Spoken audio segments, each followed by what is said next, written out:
Hey guys, welcome back to the stream. अभी हम चालू करने वाले हैं यूनिट 4 का chapter number 1, that is a cost of the capital financial management TY. BCom semester 6। आपका मोस्ट वेलकम। अभी मेरा 100 सब्सक्राइबर ऑलमोस्ट का जो गोल था वो पहुंचने वाला है। मैंने कभी एज्यूम नहीं किया था कि यहां तक पहुंचेगा। नो वरी, पिछले चैप्टर जो मैंने करवाया चैप्टर नंबर 3, ठीक है, यूनिट 2 का, उसका मैं कोई भी बोर्ड का लेक्चर नहीं बनाने वाला, क्योंकि वही कुछ गिन चुन के मेथड्स हैं, तो आप वही रिफर कर लीजिए। सिर्फ 2 स्ट्रीम चलिए उस पर, ठीक है। अभी जब हम जो चालू करने वाले हैं that is a cost of the capital, वो होता क्या है उसका कॉन्सेप्ट डिस्कस करेंगे। सबसे पहले कॉस्ट ऑफ कैपिटल क्या होता है कि जब भी कोई कंपनी अपना फंड रेज करने के लिए जब किस तरह कोई टाइप का मतलब अनाउंसमेंट करती है, उसके पीछे जो खर्चा लगता है, वो कॉस्ट लगता है जो फंड रेज करने के लिए, उसको बोलते हैं कॉस्ट ऑफ कैपिटल।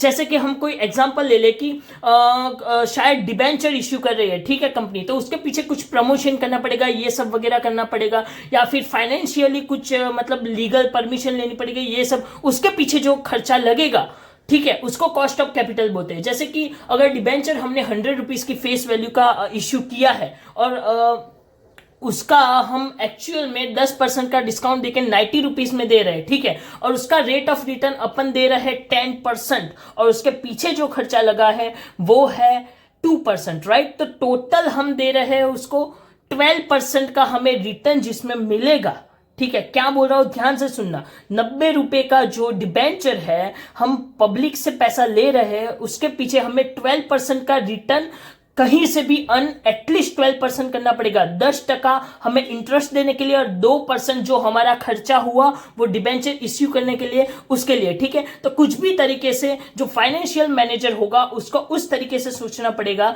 कि भाई मैं कौन सी जगह ये पैसा लगाऊं तो जहां पर मुझे 12% से ज्यादा मुनाफा मिले, तब जाके मैं 12% डिबेंचर होल्डर्स को दे सकता हूं, मतलब 10% डिबेंचर होल्डर्स को दे सकता हूं, 2% मेरा खर्चा निकाल सकता हूं, और ऊपर का प्रॉफिट मैं कंपनी के लिए अर्न कर सकता हूं। एक्चुअली में कॉस्ट ऑफ कैपिटल यही है, और फाइनेंशियल मैनेजर के लिए यही जो होता है वो सबसे बड़ी बोल सकते हैं कि अपॉर्चुनिटी भी है, और इन द सेंस कि उसका लैग भी है कि अगर वो कर भी सकता है, नहीं भी कर सकता, पर बड़ी बड़ी कंपनियां ये कर सकती है, ठीक है।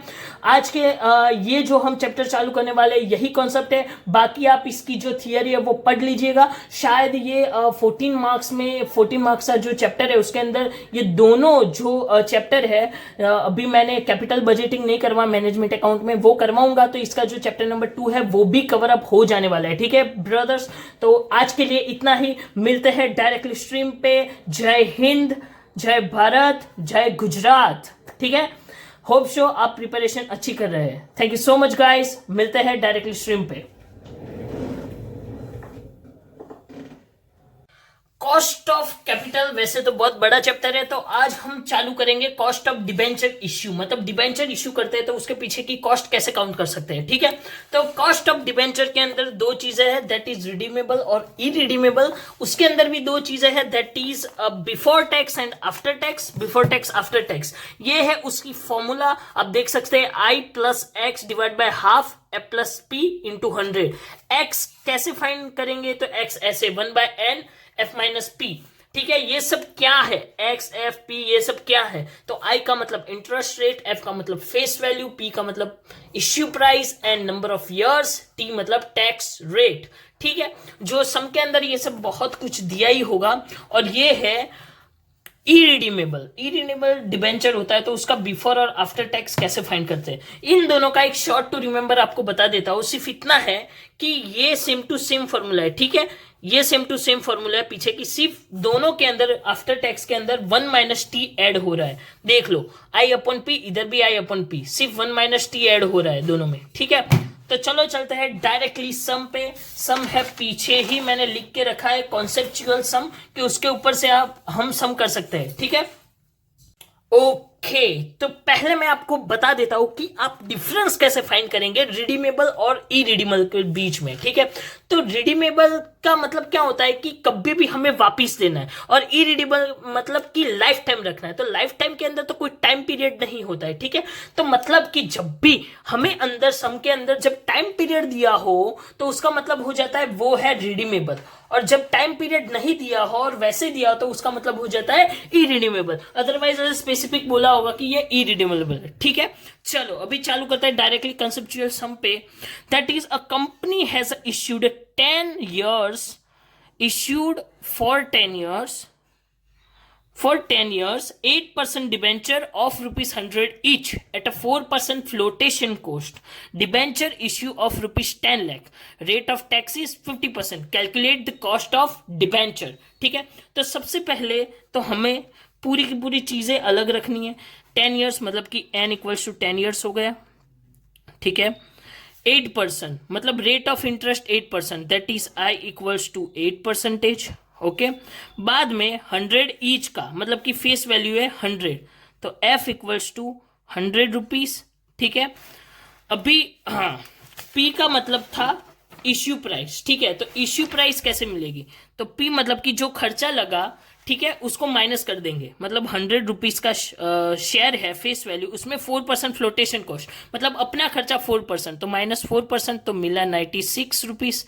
ठीक है, बाद में डिबेंचर इशू है 10 लाख, वो कोई काम का नहीं है। कितने का इश्यू किया, कितने लम सम टोटल कितना दिया वो हमें कभी नहीं देखना है। रेट ऑफ टैक्स मतलब कि टैक्स T इक्वल्स टू 50% है, तो मतलब 50 डिवाइड बाय 100 तो हो जाएगा 0.5। ओके, अभी हमें सुनो एक चीज, अभी रिडीमेबल इरिडीमेबल हमें मालूम पड़ गया कि इन दोनों में से कौन सा है, क्योंकि एन दिया है तो रिडीमेबल होगा। ठीक है, नंबर ऑफ इयर्स दिए, इरिडीमेबल मतलब लाइफ टाइम हो जाता है। ठीक है, तो हमें दोनों फाइंड करना रहता है इसके अंदर, ऐसा नहीं कि बिफोर टैक्स और आफ्टर टैक्स, हमें दोनों फाइंड करना है, बिफोर भी और आफ्टर भी। ठीक है, तो बिफोर की पहला फॉर्मूला लेते थे। ठीक है, K D equals to before tax, K D equals to 1 plus I plus X divide by half F plus P into 100। ठीक है, मैंने आपको x की फॉर्मूला नीचे यहां पे लिखवाई है। x मतलब हाफ F माइनस पी। ठीक है, तो x equals to 1 by N F minus P. ठीक है, तो 1 बाय एन मतलब 1 बाय एन है 10 years, और F माइनस पी, F है 100 और P है 96, तो 100 minus 96 that is 4 divide by 10, सीधा 4 डिवाइड बाय 10 तो हो जाएगा 0.4। ओके, तो हमें x मिल गया। अभी तो सीधा रख सकते हैं, बिफोर टैक्स मिल जाएगा हमें। I है हमारा दैट इज 8 प्लस x है हमारा 0.4, half F plus P, F 100 और P है 96, तो डेट इज 196, उसका हाफ कर देंगे तो मिलेगा 8.4 डिवाइड बाय 196 का half divide by 2, that is 98 into 100। ठीक है, तो हमें क्या मिलेगा, 8.4 divide by 98 into 100, that is 8.57%। Cost of debenture इतना है बिफोर टैक्स। आफ्टर टैक्स के बाद हमें टैक्स, आफ्टर टैक्स में क्या मिलेगा, तो आफ्टर टैक्स का हमें फॉर्मूला लगेगा। मैंने बताया कि 1 माइनस टी हमें ऐड कर देना है यही फॉर्मूला में। ठीक है, यही फॉर्मूला 1 माइनस टी ऐड कर देंगे, तो K D equals to 1 minus T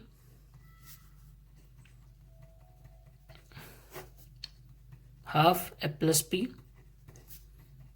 into 100। ठीक है, अभी कभी ऐसा मत करना कि ये जो आंसर है उसी से 1 माइनस टी को मल्टीप्लाई कर दो। ठीक है, नहीं, ऐसा कभी नहीं करना। हाँ, यहां से डिजिट कॉपी कर सकते हो, पर ये कभी भी नहीं करना है। तो 1 माइनस टी मतलब कि 1 माइनस टैक्स का है 0.5, तो यहां पे आएगा 0.5। ठीक है, ये हमें वैसे के वैसा लिख सकते हैं, 8.4 डिवाइड बाई ये भी 98 आएगा इंटू 100, अभी मिल जाएगा हमें। तो 0.5 इंटू 8.4 डिवाइड बाई 98 इंटू 100, तो आया 4.29%। ठीक है, तो ये हमें मिल गया। अभी चलेंगे इलस्ट्रेशन नंबर 1 पे, इसको ज्यादा श्योर करने के लिए। ठीक है, इलस्ट्रेशन नंबर 1 क्या दिया है अपने को वो देखेंगे पहले। कहाँ गया, ये रहा इलस्ट्रेशन 1। इलस्ट्रेशन 1 है a company sells a new issue of a 7 years debenture, मतलब कि एन तो पहले ही दे दिया, पता चल गया कि ये रिडीमेबल है, 7 सालों के बाद वापस करना है। N equals to 7 years debenture with a 10% rate of interest, तो आई रेट ऑफ इंटरेस्ट मिल गया 10%, ठीक है।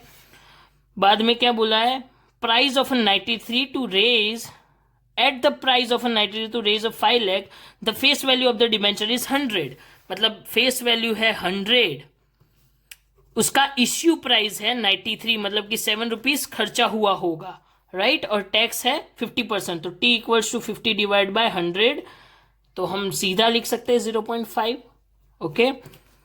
और कुछ दिया है और कुछ भी नहीं, cost of the issue, okay, direct दिया है, तो हमें पहले बिफोर फाइंड करना है, और बिफोर के लिए पहले x लगता है, और x की फॉर्मूला है 1/n f माइनस p, ठीक है।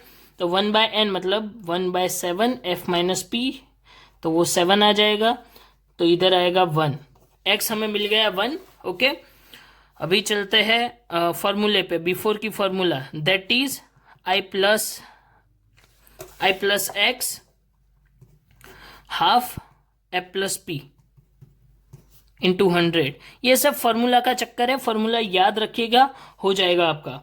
तो 10 प्लस एक्स हमारा है x1 फाइंड किया, ठीक है, divide by half f plus P that is 100 plus 93, तो 193, ठीक है, इंटू 100, 11 डिवाइड बाय 93 का हाफ कर दें, 193 का हाफ कर देंगे, दैट इज 96.5 इंटू 100, ओके, तो मिल गया 11 डिवाइड बाई 96.5 इंटू 100, ओके, तो 11.40%, ये कॉस्ट ऑफ डिबेंचर आ गया बिफोर टैक्स का। अभी आफ्टर टैक्स का फाइंड करेंगे। आफ्टर का तो हमें पता है 1 माइनस टी को ऐड कर देना है, K D equals to 1 minus T that is I plus X half F plus P, ठीक है, इंटू 100 कर देंगे, मतलब 1 माइनस टी, तो टी है 0.5, तो आ गया 0.5। हाँ, ये तो हमें दिया हुआ, यही छाप दो नीचे, 96.5 इंटू 100, वैल्यू पुटअप की है सिर्फ मैंने, तो 11 इंटू 0.5 डिवाइड बाई 96.5 इंटू 100, तो ये आया 5.70%। अभी देखो यहाँ पे आपको ऐसे टेंशन होगा कि भाई ये अलग अलग क्यों आ रहा है, ये आया 11.4%, ये आया 5.57%, तो कोई बात नहीं, थोड़ा बहुत परसेंटेज में अप डाउन होगा तो चलेगा इस चैप्टर के अंदर, क्योंकि यहाँ पे क्या होता है, कभी कुछ फिक्स टाइप का नहीं होता है, यहाँ पे कुछ अलग फॉर्मूला यूज किए, हमने कुछ अलग किए, तो आप बुक में तो बिल्कुल भी मत देखिएगा, ठीक है। अभी चलेंगे डायरेक्टली इलस्ट्रेशन नंबर 3 पे। इलस्ट्रेशन नंबर 3 में क्या दिया है हम ध्यान से देखेंगे, नया ही पेज खोलना है अपने को। इलस्ट्रेशन नंबर 3, इलस्ट्रेशन नंबर 3 में पढ़ता हूं, ध्यान से देखें। A company has issue a 10% perpetual debenture of ₹100 each to raise 5 lakh, okay. तो पहले 10% मतलब कि आई दे दिया है 10%, ठीक है। बाद में 100 मतलब फेस वैल्यू 100 दी है, that is F equals to 100 दिया हुआ है, ठीक है। द टैक्स रेट इज 50%, मतलब टैक्स रेट दिया है, that is T equals to 50/100 करेंगे तो 0.5 directly, okay. Calculate the cost of a debenture under following circumstances, 3 situation दी है अपने को। यहां पे एक चीज गौर कीजिएगा, भैया कहीं पे नंबर ऑफ ईयर्स दिया है कि इतने सालों बाद हमें वापस करना है, ऑब्वियसली नहीं दिया है, तो उसका मतलब हो गया कि ये है ई रिडीमेबल, तो यहां पे जो कुछ भी लगेगा वो है ई रिडीमेबल वाली फॉर्मूला। ई रिडीमेबल वाली फॉर्मूला में क्या है, सिंपल फॉर्मूला है, बहुत अच्छे से याद हो जाए वैसे, ठीक है। आप देख लीजिएगा, I divide by P into 100, तो पहले बिफोर टैक्स की फॉर्मूला लगाएंगे, पहले सिचुएशन 1 लगाएंगे, ठीक है, बाद में दोनों की बिफोर आफ्टर फाइंड करेंगे। तो सिचुएशन 1 है, सिचुएशन 1 में क्या दिया है, they are issue at par मतलब at face value, issue at face value मतलब कि इसका P इक्वल्स टू हो गया 100 और इसका F इक्वल्स टू भी 100 रहेगा, तो हमें बिफोर की फॉर्मूला लगानी है आफ्टर की। बिफोर की और आफ्टर की दोनों साथ में लगेंगे, ठीक है। तो बिफोर की फॉर्मूला है K D equals to I divide by P, sorry P divide by I है या I divide by, okay I divide by P into 100, same as it is. After की है के डी इक्वल्स टू, मैंने बोला था कि सिर्फ हमें 1 माइनस टी एड कर देना है into I divide by P into 100, ठीक है। अभी दोनों की मिल जाएगी। आई तो दोनों का आई की दोनों का सेम रहेगा, सबका सेम रहेगा सिचुएशन के हिसाब से, ठीक है। तो 10 डिवाइड बाय पी है 100 इंटू 100, तो इनडायरेक्टली ये हो गया 10, ओके। सीधा 100 कट कर देंगे, ओके। तो 1 माइनस 5 मतलब 1 माइनस 0.5, तो 0.5 इंटू आई है 10 डिवाइड बाय 100 इंटू 100, 100 सीधा कट, तो समझ लो 0.5 इंटू 10, तो हो गया ये 5। आंसर आ गया फर्स्ट सिचुएशन का। अभी सेकंड सिचुएशन का आंसर, सेकंड सिचुएशन के अंदर क्या बोला है, at a premium of 8%, issue at premium of 8%। अभी 8% के प्रीमियम से मतलब क्या होगा, फेस वैल्यू है 100, ओके। अभी इश्यू प्राइस क्या होगी, इश्यू है पी, यहाँ पे फ्लोटेशन कॉस्ट वॉस्ट कुछ भी नहीं दिया, ठीक है, तो वो माइनस नहीं होगा, तो P equals to 100 rupees plus 8% है प्रीमियम, तो ये हो गया 108 रुपीज इसका पी, ठीक है। अभी बिफोर आफ्टर की फॉर्मूला, बिफोर की पहले ये बिफोर की लगा देते हैं, I divide by P into 100 and K D equals to 1 minus T I divide by P into 100, ठीक है। मैं लगा देता हूं। अभी ये देख लो आंसर आ गया हमारा, ठीक है। अभी थर्ड करेंगे। थर्ड सिचुएशन क्या है, at it issue at discount of 8%, मतलब हमारी फेस वैल्यू 100 है, हमारे इश्यू प्राइस पी मतलब कि इश्यू प्राइस क्या होगी 100। अभी इधर डिस्काउंट दिया 8% का, तो इधर होगा माइनस 8%, तो आ गया 92 रुपीज, ठीक है। पी के हिसाब से फॉर्मूला लगाएंगे, आई डिवाइड बाय पी इंटू 100। अभी सेम इसके अंदर ऐड होगा 1 minus T I divide by P into 100। बीच से मत देखिएगा क्योंकि पता नहीं चलेगा अगर बीच में से आप देख रहे हो तो। 10 डिवाइड बाय पी है अपना 92 इंटू 100, ओके। यहाँ पे होगा 0.5, आई है अपना 10 डिवाइड बाय पी है 92 इंटू 100। यहाँ पे कॉमन, यहाँ पे आई एफ टी मैंने लिखा हुआ है इसलिए डायरेक्टली यूज कर रहा हूँ, ठीक है। तो ये अगर बीच में से देखोगे तो पता नहीं चलेगा। 10 डिवाइड बाय 92 इंटू 100, तो ये हो गया 10.87%, ठीक है। और ये होगा 0.5 इंटू 10 डिवाइड बाय 92 इंटू 100, तो ये हुआ 5.43%। ये आफ्टर टैक्स है, ये बिफोर टैक्स है, ठीक है। अभी आपको आंसर देखना है। देखो यहाँ पे एक चीज देखना, ये गलत है क्योंकि यहाँ 0.55 दिया है, मतलब कि यहाँ पे जो परसेंटेज है वो 55 एज्यूम किया है, वो गलत है, ये राइट नहीं है, ठीक है। मतलब ये आंसर पूरा की पूरा सब भी गलत आएंगे आपको, तो ये मत करिएगा। ये आंसर चेक कर लीजिए, क्रॉस चेक कर लीजिएगा, आपका सही आ जाएगा आंसर, ठीक है। Thank you so much guys. अभी प्रिपरेशन चालू कर दीजिए, मैं बहुत ही जल्दी थियरी के इंपॉर्टेंस डाल दूंगा। Thank you so much brothers and sisters.